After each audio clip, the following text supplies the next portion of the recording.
Hero, it is so nice to meet you. You too, you too. Now tell me, how does it feel being every adoring Afternator's man crush every Monday? It's very flattering. I appreciate it. Yeah, I don't know what to say. I don't know how to feel, but it's not the worst thing in the world. It's not. It's definitely not. Since the release of After and the Afternators just embracing you so well, what do you say is the biggest thing that has changed about your life? My availability. Ooh. Yeah, I'm just busy now, I'd say. I try not to let anything change that's within my control, so I just think it's just that I'm busy, and that's a good thing. Going to the malls can't be easy for you anymore. I never really loved shopping or going to the mall too much anyway, so it's that's not the biggest problem. But yeah, I'm definitely I do miss the ability to walk around certain places more freely. Since you're reprising your role as Hardin Scott, how do you feel like this role is challenging you as an actor the second time around? In every way. It's you always want a challenging role, obviously, and the first one was in a good way, and this one is in a different way. There's just more emotional scenes, some comedies. It's just a more kind of well-rounded character. We obviously get to know him better, so there's more that we do with him that gets to test me as an actor. You said emotional. How do you tap into those emotional scenes? What are you thinking about? What's going through your head? Changes between each one. I know some people like to use external sources to get themselves sad or happy or whatever. I tend to try and do it through the character. I haven't yet resorted to like watching sad videos before I shoot, but I hear some people do that. For me, it's all just like put yourself in the character's shoes, and they'll be, if it makes sense for them to be sad, once you're in their shoes, you will be, kind of thing. So speaking of putting yourself in your character's shoes, Tessa and Hardin have a really roller coaster ride of a relationship. So what can you take from their relationship and apply it to your life? What lessons have you learned from playing it? I say definitely just be honest and open. It sounds obvious, but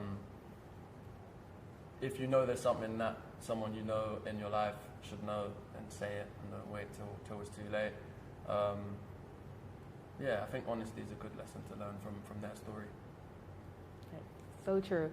So in the first film, you mentioned the lake scene was one of your favorites or most interesting because of the snake scenario. Yeah. After reading the script, what scene were you just dying to shoot this time around? I have more scenes with conflict that I haven't done too much in terms of like fight scenes. I wouldn't even say fight scenes, but like that kind of thing where you have a stunt coordinator, and that stuff for me is always cool to learn because it's just different. You don't do too much of it. There are a lot of scenes I was excited for this time around, but I don't want to give anything away. But yeah, can you tell us where it's being shot at least? Where what's being shot? One of your favorite scenes. Where is it being shot? What am I yet to do? We shot one of my favorite scenes yesterday in the hotel room.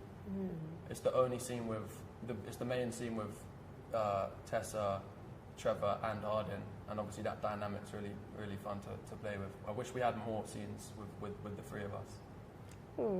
Okay, so now you're on set for about 14 hours a day.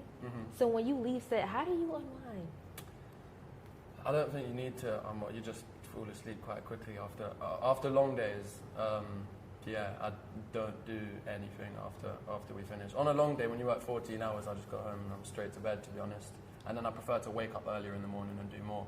But when you have enough time, go get some food somewhere, or to be honest, we do just end up chilling, the cast and crew or whatever, and then anytime we try and talk about something unrelated to the film, it just somehow goes back to talking about the film. So we're never really off work. When you're shooting, it's all you really think about. So it's cool. It sounds like horrible, but you're just in it, and then when you wrap, that's when you can unwind.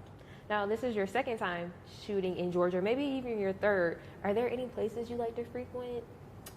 When I'm in Georgia, I haven't been around too much. Last year, we're just so busy when we're here. We don't have much time. But Malcolm from Crafty always sorts us out with something to do. We did like an escape room one weekend last time, and he took me out a couple weeks ago. So yeah, there's little things to do, but I haven't figured out where my spots are yet. Okay, thank you. Thank you so much.